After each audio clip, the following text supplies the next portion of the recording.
Hello everyone, group D के next set में आपका स्वागत है। ये सेट आपका कब का है भाई साहब? 1/9/2022 का शिफ्ट नंबर 1 है। इसको बारी बारी सारे क्वेश्चन को देखेंगे, क्या क्या है पूछा गया है, सबको देखते हैं क्या पूछा गया। ठीक है, चलिए तो पहला क्वेश्चन पे आ जाएं। हाँ हाँ, आना ही पड़ेगा, मतलब ना का कोई सवाल तो है नहीं भाई, पीला हो जाए, मतलब पेन का बात कर रहा हूँ मैं। चलिए आइए, सरल कीजिए, सिंप्लीफाई है तो क्या करेंगे, कुछ नहीं करेंगे सर। यहाँ पे देख लीजिए 5 का पावर कितना है, 3 है आपका, 27 है यहाँ पे, 27 है तो 3 के पावर 3 है, 3 के पावर 3 है, 10 है मतलब क्या 5 के पावर 2 है, 5 के पावर 3 है, 5 के पावर 3 और 2 के पावर 3, कोई दिक्कत ही नहीं। नीचे 5 के पावर 6 है और 3 के पावर 2 है और यहाँ पे 4 का 1 है और 2 स्क्वायर है। डन। अब यहाँ पे क्या क्या होगा, ये 6 है पावर, यहाँ पे 3, यहाँ पे 3, यहाँ पे ये गया काम से, 6 गया 3। अब देखिए यहाँ पे, यहाँ ऊपर में एक 3 बचा, हाँ या ना, ऊपर में क्या बचा, ये 2 बचा। क्यों? क्योंकि यहाँ के 3 का स्क्वायर था, 3 का क्यूब था, 3 2 का क्यूब था, 2 का स्क्वायर था, तो ये किसके बराबर, 6 के बराबर हो गया, मतलब ए विल बी आंसर। एक का आंसर क्या होगा ये। चलिए अगला क्वेश्चन पे। यदि जॉन 90 किलोमीटर की दूरी 60 किलोमीटर पर घंटे की चाल से तय करता है और 60 किलोमीटर पर घंटे की चाल से वापस लौटता है, तो उसकी औसत चाल क्या होगी?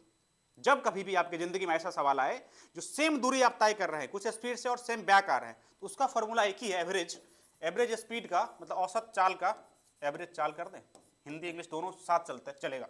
2v1 v2 बट्टा क्या v1 प्लस v2। कब कब कब कब लगाना बहुत जरूरी है। जब वो बोल रहा है क्या, जितना दूरी जा रहा है फिर उतना ही बैक आ रहा है, मतलब क्या डिस्टेंस बराबर चल रहा है, तब ये लगेगा। ये नहीं जो मतलब एक साइड जा रहा है 90 किलोमीटर, बैक आते समय 80 आ रहा है, तब ये नहीं लगेगा, बी केयरफुल। तब क्या लगेगा, तब लगेगा total distance by total time. यहाँ पे 2v1 कितना है, पहला बार कितना जा रहा है 30 किलोमीटर पर घंटा 30, और दूसरा कितना है 60 किलोमीटर घंटा 60, नीचे बट्टा क्या v1 90, ये 3 हो जाएगा, ये 2 हो जाएगा, मतलब कितना 40 किलोमीटर पर घंटा हो गया। अब वही तो मांग रहा था 40 किलोमीटर पर घंटा, अब कुछ मांग ही नहीं रहा था, एवरेज ही मांग रहा था, सी विल बी आंसर। हाँ या ना, बात समझ में आया, हाँ या ना। चलें अगला क्वेश्चन पे चलें।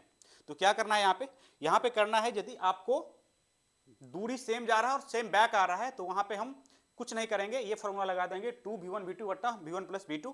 यदि ऐसा नहीं है तो टोटल डिस्टेंस बटा टोटल टाइम कर लेंगे, टोटल डिस्टेंस कितना चला और वो पर्टिकुलर डिस्टेंस चलने में कितना कितना टाइम लगा, उसको नीचे में डाल देंगे। चलिए अगला क्वेश्चन पे, 3 नंबर क्वेश्चन।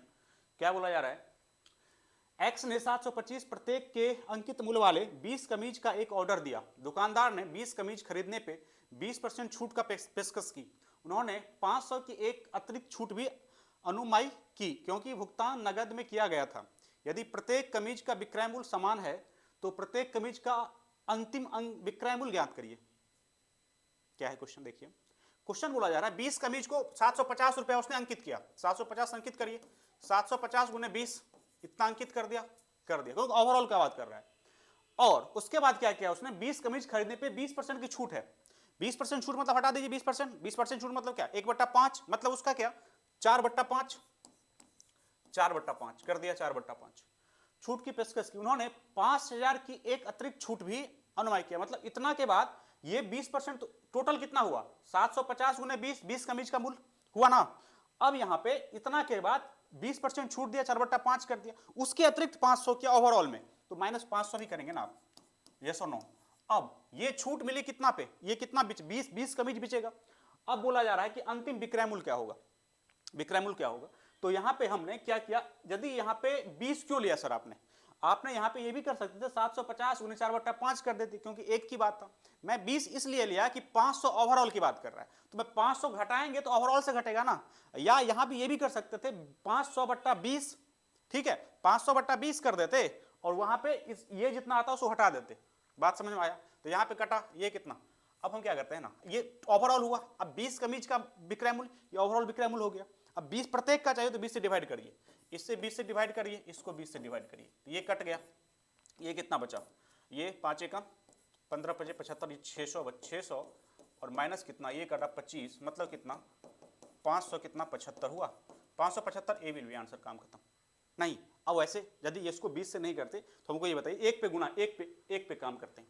750 रुपया कमीज था, कितना छूट दिया आपने 20%, मतलब कितना 4/5 छूट दिया, ठीक, इतना पे बेच देते यदि आप 500 एक्स्ट्रा नहीं देते तो तो 500 एक्स्ट्रा दे रहे हैं, मतलब पर कमीज कितना छूट है, 500 बटा 2 20, तो 500 बटा 20 कितना हो गया 25, मतलब -25 यहाँ घटा देंगे तब भी वही आता कितना 575। बात समझ में आएगी नहीं, तो या तो इस सॉर्ट कर लीजिए या इधर ओवरऑल 20 लेके कमी लेके चलेंगे तो ये कर लेंगे, नहीं तो यही सही है, क्योंकि एक पे निकाल लीजिए और एक पे जितना छूट है 500 बटा 20 करके वहां पे कर सकते हैं। डन है। अगला क्वेश्चन पे चलिए। चौथा नंबर क्वेश्चन क्या है, निम्न में से कौन सा विकल्प दिए गए समीकरण के पक्ष में है। तो यहाँ पे क्या है, साइन स्क्वायर ए बट्टा क्या 1 माइनस कॉस ए है। अब आपको चाहिए क्या, इसका वैल्यू चाहिए, कुछ मत करिए, साइन स्क्वायर बराबर क्या होता है 1 माइनस कॉस स्क्वायर, तो ये 1 माइनस कॉस स्क्वायर करिए ए बट्टा क्या 1 माइनस कॉस ए।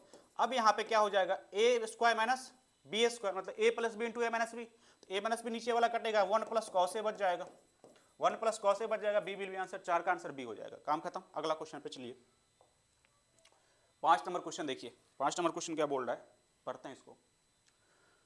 ये सब सवाल क्या है ना, ये सब सवाल में पेन नहीं उठना चाहिए। ये सवाल यदि साइन स्क्वायर बटा 1 माइनस कॉस ए दिखा तो आपके दिमाग में ये चल जाना चाहिए भाई, जब नीचे 1 माइनस कॉस ए है ना, ऊपर में 1 माइनस कॉस स्क्वायर, मतलब वो ए स्क्वायर माइनस बी स्क्वायर का फॉर्मूला लगा होगा और ये कटा होगा, ठीक है। तो ये सब बात पे ध्यान आप ही देंगे, हम नहीं दे पाएंगे एग्जाम हॉल में।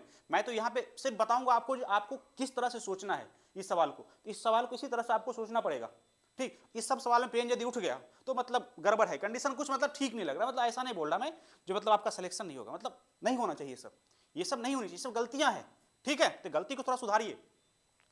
2 सेंटीमीटर मोटी और 9 सेंटीमीटर बाह्य त्रिज्या वाले गोलाकार पार्थ की धारता ज्ञात करिए 2.0 पूर्णांक तक। तो मोटी है 2 सेंटीमीटर मोटी है, ठीक है, और कितना है 9 सेंटीमीटर बाह्य त्रिज्या है, गोलाकार है। तो गोलाकार में यदि हम उसका मटेरियल का बात करेंगे तो जैसे ये गोला है, ठीक है, और मान के चलते हैं ये इसका एक बार और ऐसे कर लेते हैं, 2 सेंटीमीटर मोटा है, ऐसे कर, छोड़िए इसको, ऐसे मत करिए, ऐसे कर लेते हैं, ये बनाया मैंने, फिर ये बनाया, और ये बोला धारता, मतलब ये गोला में ये पार्ट है, ये पार्ट मटेरियल वाला है, ये मटेरियल वाला पार्ट है। तो यहाँ पे यदि ये आर है छोटी वाली और ये बड़ी वाली आर है, क्या है बड़ी वाली, तो बाह्य त्रिज्या बोल रहे मतलब आर कितना दे रखा है, ये 9 है, और ये मोटाई दे रखा है आपको, ये वाला पार्ट 2 दे रखा है, कितना 2 सेंटीमीटर दे रखा है। तो पूछ क्या रहा आपको, आपका धारता पूछ रहा है, धारता पूछ रहा है ना इसका।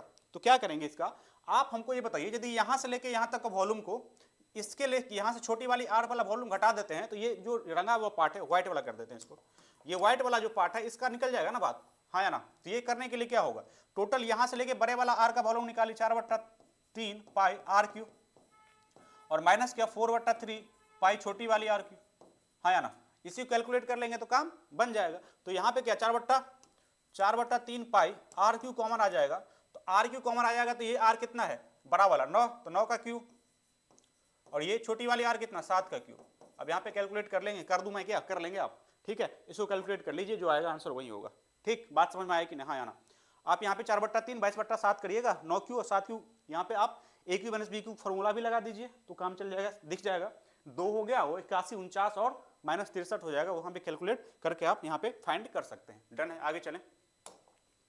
निम्नलिखित में किस द्विघात समीकरण का मूल 3 और -2 है, 3 और -2 किसका मूल है। तो हमको ये पता होना चाहिए, जब किसी चीज का 2 इक्वेशन, क्वाड्रेटिक इक्वेशन का 2 मूल पता हो तो क्वाड्रेटिक इक्वेशन क्या होता है, x square minus alpha plus beta into x plus alpha beta बराबर 0 होता है। तो ये एक्स स्क्वायर और माइनस अल्फा प्लस बीटा कितना हो जाएगा, अल्फा प्लस बीटा दोनों जुड़ जाएगा, कितना हो जाएगा, ये 1 हो जाएगा, तो 1 एक्स हो जाएगा, और अल्फा इंटू बीटा 3 दूना -6 मतलब -6 बराबर 0, ठीक है। X square minus x minus 6, x square minus x minus 6 कौन सा, 6 का आंसर क्या हो जाएगा ए, 6 का आंसर क्या हो जाएगा ए हो जाएगा। डन है, बात समझ में आएगी। हमेशा दिमाग में रखिएगा, जब आपको 2 मूल पता हो, क्या, जब 2 मूल पता हो तो इक्वेशन क्या होता है, x square minus alpha plus beta into x plus alpha beta बराबर 0, ठीक है। तो यहाँ पे ये बात को दिमाग में रख के चलना है, इसको स्टार मार्क लगा लीजिए।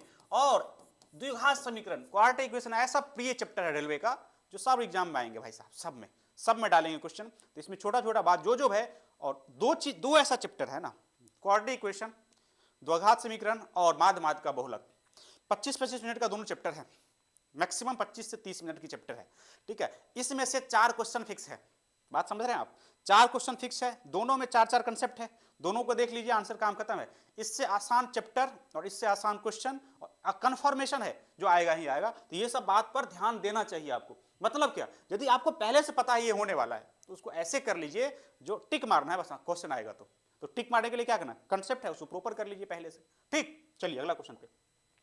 तरीका ढूंढना पड़ेगा।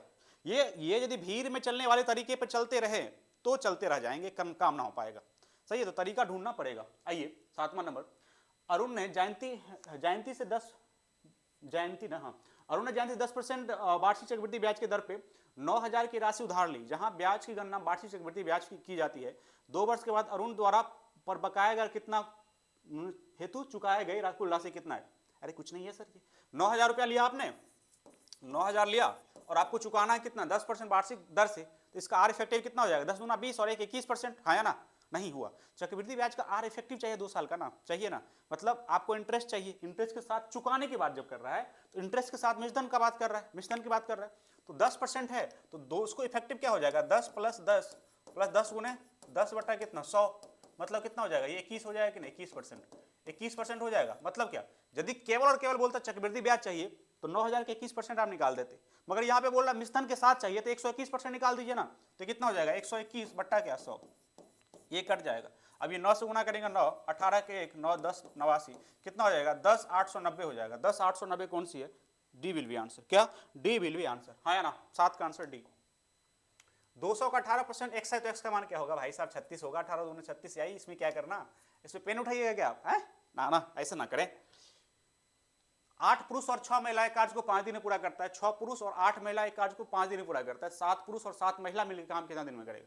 6, हमेशा पुरुष को एक्स मानिए, तो 8x प्लस कितना? 6y, कितना हो जाएगा? 5 दिन, और कितना? 6x प्लस 8y इंटू 5, ये 5 5 तो गया ही काम से, एक साइड क्या लेंगे तो 2x हो जाएगा, उधर जाएगा 2y हो जाएगा, तो x इंटू वाई, औकात 1:1 रेशियो है दोनों का रेशियो एक ही है। करवाना किससे है? 7x + 7 से। तो पहले ओवरऑल ये जो हुआ किसके बराबर? टोटल वर्क हो गया, इसमें 1 पुट करेंगे तो 8 6 14 गुने 5 हो गया। हाँ या ना?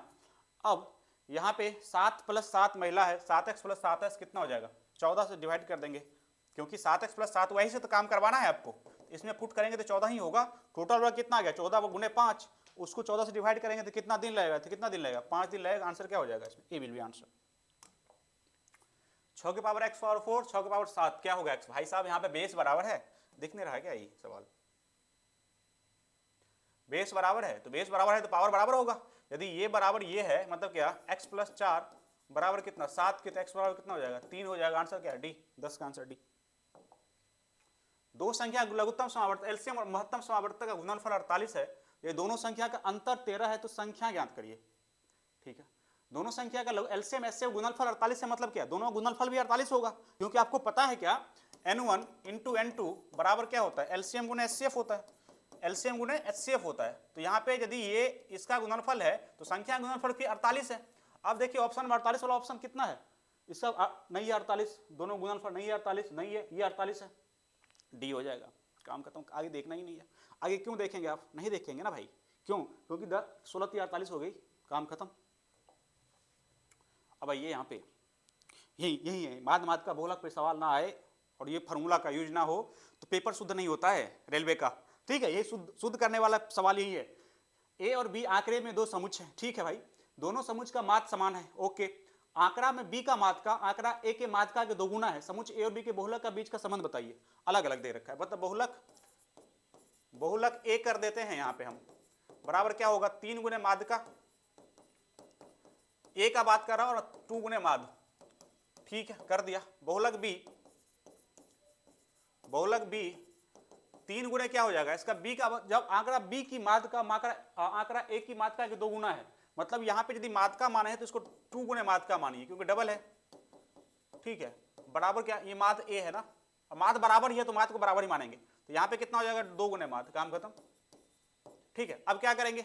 अब आपको बहुलक और माध्यिका का रिलेशन चाहिए, तो ये भाई साहब तो ये बराबर कर लेंगे, इसको इधर ले आइए, तो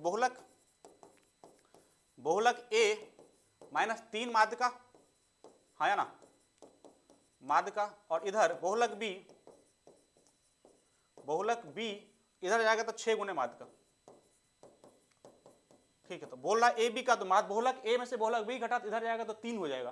3 गुने माद का कौन है? ए है, आंसर, काम खत्म। नहीं समझे बात? यहाँ पे बोला गया 2 कंडीशन दे रखा है, 2 समुच्चय है, क्या है? 2 समुच्चय ए और बी, तो माद का बोला जा रहा है बहुलक का रिलेशन चाहिए, कब? जब माद का एक का डबल है, बी का डबल है ए से, मगर माद बराबर है, तो मैंने फॉर्मूला क्या है? बहुलक बराबर 3 गुने माद का माइनस 2 गुने माद, तो यहाँ पे बहुलक ए लिख दिया मैं क्योंकि अलग अलग है, 3 गुने माद का 2 गुने माद कर दिया। बहुलक बी लिखने गया 3 गुने 2 गुने माद का, मैं 2 गुने माद किया। ठीक है, अब यहाँ पे ये दोनों, अब ये दोनों माद, ये दोनों को क्या करना है, बराबर करना है। बहुलक ए बराबर 3 गुने माद का, तो बहुलक ए बराबर 3 गुने माद का, और यहाँ पे बहुलक बी बराबर 6 गुने माद का, बराबर कर दिया और आपको काम बन जाएगा यहाँ पे। डन है। चलिए अगला क्वेश्चन पे 14 नंबर, यदि एक बेलन का व्यास और ऊंचाई 12 सेंटीमीटर और 10.5 सेंटीमीटर है, पाई 22/7 का उपयोग करते हुए बेलन की आयतन ज्ञात करिए। ठीक है, बेलन का आयतन निकाल लेंगे। व्यास दे रखा है कितना, 12, मतलब आर कितना भाई 6, एच कितना है आपका, ऊंचाई कितना है 10.5। ठीक है, तो आयतन भी चाहिए किसका, बेलन का, पायर स्क्वायर एच, ये कितना हो जाएगा 22/7, आर कितना 36, एच कितना 10.5, मतलब 21/2 कर दूं मैंने डायरेक्ट, हाँ या ना। अब यहाँ पे कट रहा है कुछ क्या, 7 या 21, ये कितना भाई यहाँ पे 18, तो 22 गुने 54, लास्ट में 8 चाहिए, 8 एक ही है, डी विल बी आंसर। और 2 है भाई, को देख लो आप, 4 दूना 8, 4 दूना 8, 8 और 10, 18 हाथ में 1, 10 11, 11 88 हो गया, डी विल बी आंसर, 14 का आंसर डी। ठीक है, आइए इस क्वेश्चन पे, नीचे देखिए आकृति में ए बी पैरेलल है सी डी के, C D parallel E F के, ई एफ परपेंडिकुलर है ए बी के, ई ए परपेंडिकुलर ए बी के, मतलब ये सारे क्या है 90 है, 90 है। जीसीडी 62 है, तो चाहिए क्या, डब्ल्यू चाहिए, आई 62 है भाई, तो ये भी 62 होगा, हाँ या ना। ये जैसे क्रॉस ऐसे करें तो ये यदि दोनों बराबर होता है तो ये 62, तो ये भी 62, ये 90 है, तो ये कितना हो जाएगा 90, ये 90 हो गया, 62 हो गया, तो कितना 90 में से 62 घटा दीजिए, ये कितना होगा 28 हो जाएगा, तो ए विल बी आंसर, 65 का आंसर क्या हो जाएगा ए। चलिए 16 नंबर पे आइए, 16 नंबर क्वेश्चन क्या बोल रहा है, यदि निर्माता 12% लाभ प्राप्त करता है, थोक विक्रेता को 15% लाभ प्राप्त होता है और खुदरे विक्रेता को 20% लाभ प्राप्त होता है, तो उस मेज का उत्पादन लागत ज्ञात करिए जिसकी खुदरा मूल्य कितना था, इतना था। मतलब कंजिक्यूटिव बोला जा रहा है, जब चेन चलती है ना, बनने के बाद एक ले गया थोक विक्रेता, फिर खुदरा को दिया, फिर वो दुकानदार को दिया, फिर उसने बेचा, ऐसे करके कहानी चल रही है। तो वहां पे बोला जाता है स्टार्टिंग का मूल्य क्या होगा, यदि करंट मूल्य ये है, करंट मूल्य मतलब अभी लास्ट वाला मूल्य ये दे रखा है, तो मान लीजिए एक्स था, एक्स था, तो यहाँ पे क्या हुआ 12% लाभ, मतलब क्या 12% मतलब क्या होता है, 12% तो 3/25 ही बोलेंगे ना आप, 3/25, हाँ या ना, 3/25 मतलब क्या 28/25, डायरेक्ट 112/100 लिखने के बदला हम ये लिख रहा हूं, ठीक है ना, 4 दूना 8, हाँ ठीक है। अब क्या 15% मतलब क्या होता है 3/20, 3/20 तो यहाँ पे प्रॉफिट हो रहा है ना, 3/20 23/20 हो जाएगा, प्लस क्या हो जाएगा 20% का लाभ, मतलब क्या 1/5 मतलब क्या 6/5, ये किसके बराबर हो जाएगा 154 के बराबर हो जाएगा। यहां से क्या करें एक्स फाइंड कर लेंगे, क्या हो जाएगा एक्स, यहां पे क्या होगा देखते हैं, एक मिनट रुकिए, 28 7 कैलकुलेट कर ही दे, कैलकुलेट कर ही देते हैं, क्या बोलेंगे मास्टर कैलकुलेट नहीं करता है, बोल देता है कर लेना घर से, करके दिखाओ, ठीक है मैं करके दिखाता हूँ, कितना से कटने वाला ये 7 से कटेगा, 7 चौका 28, 7 दूना 14, 7 दूना 14, 7 8 56 कट रहा है भाई। अब यहाँ पे 4 से कटेगा, 4 पंचे 20, 4 पंचे 20, 4 पंचे 20, 4 दूना 8 कट रहा है। अब बताओ आप क्या होगा, 23 से 23 दूना 46, 23 चौका, ये 6 चौका 24, ये 4 20 40 25 1000 वाला बना, सारा जीरो फैक्टर बन गया, मतलब बी विल बी आंसर। सही है, थोड़ा स्मार्टनेस है, कैलकुलेशन भी थोड़ा स्मार्ट बन के करना है।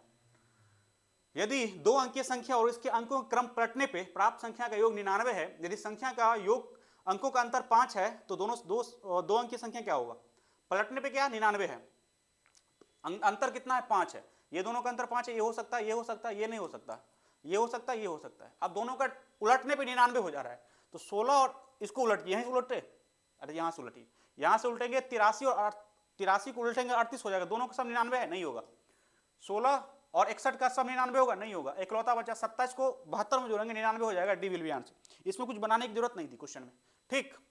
चलिए दो संख्या का अनुपात 5:8 है, यदि पहली संख्या में 40% की वृद्धि होती है और दूसरी संख्या में 15% की कमी होती है, तो नया अनुपात क्या होगी, दो संख्या का अनुपात कितना है 5:8 है। यदि पहली संख्या में 40% की वृद्धि होती है, पहली संख्या में 40% की वृद्धि कर दीजिए, 5 गुने क्या 40% मतलब क्या 2/5 मतलब क्या 7/5 8, और दूसरी संख्या में 15% की कमी होती है, 15% मतलब क्या 3/20, 3/20 तो कितना हो जाएगा 17/20, ठीक है। चलिए अब यहाँ पे इसको कैलकुलेट कर लें, ये 4 हो जाएगा, 4 दूना हो जाएगा, कितना हो जाएगा 7 पंचे 35, 7 दूना 34, 35 अनुपात 34 हो गया, कौन सी वाली B A will be answer. 19 number पे आइए, 19 नंबर क्या बोल रहा है देखिए, एक संख्या के 7 गुने से 14 घटाने से प्राप्त संख्या, एक संख्या 7 गुना मतलब 7x माइनस 14 उसी संख्या के 5 गुने से 6 जोड़ने पे 5x प्लस 6 जोड़ने के बराबर हो तो संख्या ज्ञात करिए। इधर करेंगे 2x, उधर करेंगे 20, x और कितना हो जाएगा 10, संख्या डी। रानी एक गाउन 3 घंटे से सिलती है, ठीक है, जबकि पद्मा उसी गाउन को 2 घंटे में सिलती है। वो दोनों प्रतिदिन 6 घंटे काम करती है। यदि उसके पास ऐसे 52 गाउन सिलने के लिए थोक ऑर्डर आया और रानी ने शुरुआत करी, वो वैकल्पिक एक एक दिन छोड़ के करती है, दिनों काम करती है, तो कितने दिन में काम पूरा करेगी? आसान सवाल है। देखिए रानी शुरू करती है, रानी को टाइम कितना लग रहा है? रानी को 3 घंटा लगता है और प्रत्येक दिन 6 घंटा काम करती है। मतलब क्या एक दिन में कितना गाउन बनाती होगी? 2। रानी 2 गाउन बनाती है एक दिन में। वहीं पे कौन सी और कौन सी बनती है? पद्मा 2 घंटे लगाती है, 6 घंटा करती है, 3 गाउन बनाती होगी पद्मा मतलब कितना? 3 बनाती है। ये बताइए 1-2 दिन, ये 2 गाउन और 3 गाउन बना, कितना दिन में बना? ये 2 दिन में बना, क्योंकि अल्टरनेट डे पे काम करती है। तो ये 2 दिन में कितना बन गया? 2 दिन में कितना? 5 बन गया। आपको कितना बनवाना था? 52। तो 52 के पास आसपास चलिए, आगे मत बढ़िए। तो 5 को 52 बनाने के लिए क्या करेंगे? 10 से गुना करेंगे। कर दीजिए, इसको 10 से कर दिए, इसको 10 से कर दिए। ये कितना? 20 दिन। 20 दिन मतलब कितना? 50 गाउन बन गया। अब आपको 2 गाउन और बनाना है। किससे बनाएंगे आप? सर बनाएंगे, रानी शुरू करेगी तो रानी 2 गाउन पहला दिन तो बना देती है, तो 20 दिन तो लगा था पहले, प्लस 1 दिन और लगेगा, 21 दिन में हो जाएगा काम। B will be answer. सरल करिए, कर लीजिए भाई साहब, अब आसान सवाल है ये। कितना? 9 तिया 27x³ माइनस 36 का 18x² plus 90 minus 27x³ minus 18x minus 270। अब यहाँ पे देखिए क्या क्या होगा, ये कटेगा, कट गया। अब कौन कौन बचा भैया? माइनस 18x² और यहाँ पे क्या? माइनस 18x, और यहाँ पे ये 70 था क्या? 270, और ये क्या हो जाएगा? ये हो जाएगा 180 माइनस 180। कॉमन ले लीजिए, कितना? माइनस 18 कॉमन लीजिए, कितना हो जाएगा? x² प्लस कितना? x और कितना? प्लस 18। गलत कर दिया क्या मैंने? ये प्लस होगा ना तो ये माइनस हो जाएगा। आंसर क्या हो जाएगा आपका? ये वाला सी विल बी आंसर।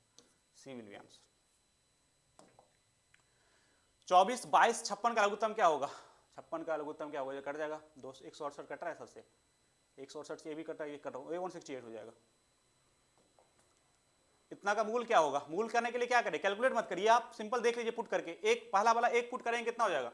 1 4 चौका 16, 5 1 16, और सेटिस्फाइड हो रहा है। 14 करेंगे कितना हो जाएगा? 14 करेंगे कितना? 9 81, 70 1 11 81, मतलब ए हो जाएगा। 23 का आंसर ए हो जाएगा। 24, त्रिभुज एबीसीडी कोणों का अनुपात दे रखा है 4 3 5, तो कोण क्या होगा? 4 3 5 है तो क्या हो जाएगा? 4 3 7 5 12, 12 का वैल्यू कितना दे रखा है? 180 डिग्री होता है। 1 का वैल्यू कितना? 12 का 12 5 7 15, तो कितना हो जाएगा? 60 45 और 75। 60 45 75 कौन? 24 का आंसर बी। अब देखिए यहाँ पे, अच्छा इस पे क्या बोल रहा है? किस वर्ष मूल में प्रति वर्ष टन न्यूनतम था? मतलब एवरेज न्यूनतम किसका था? एवरेज न्यूनतम बोला जाए दोनों को जोड़ के ना, कितना हो जाएगा? 7 1 800, 800 का एवरेज कितना? 400।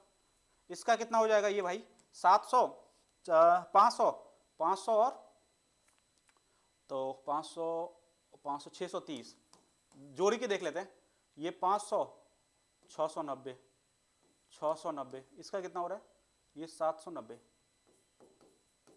ठीक है, चलिए सबसे कम किसका होगा? 2020 वाला का हो रहा है। ये दोनों का सम कितना है? ये दोनों का सम 500 630 ही हो रहा है। 500 630 हो रहा है, तो यही हो जाएगा एवरेज कम। तो बार अध्ययन करिए। और बोल क्या रहा है इसमें? पूछ क्या रहा है? किस वर्ष में मूल्य प्रति 1000 टन न्यूनतम था? प्रति 1000 टन, मात्रा टन में और मूल्य करोड़ में। अच्छा डिफरेंस, अरे ये नहीं होगा भाई, एवरेज नहीं पूछ रहा है।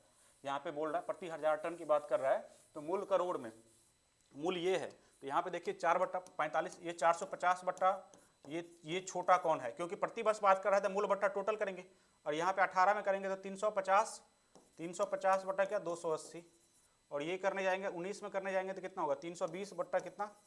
270, और यहाँ पे करने जाएंगे तो 410 बट्टा कितना? 384। अब देखिए छोटा कौन है? ये 5 9 45, ये 7 हो जाएगा, ये कटेगा 5 7 35, 5 5 7 7 5 35, 7 4 28, तो बहुत हो गया, ये भी बहुत हो गया। ये कितना? ये 3 27, ये भी 1 से ज़्यादा हो रहा है। यहाँ पे ये प्रोक्स है 18, डी होगा, डी सबसे कम होगा।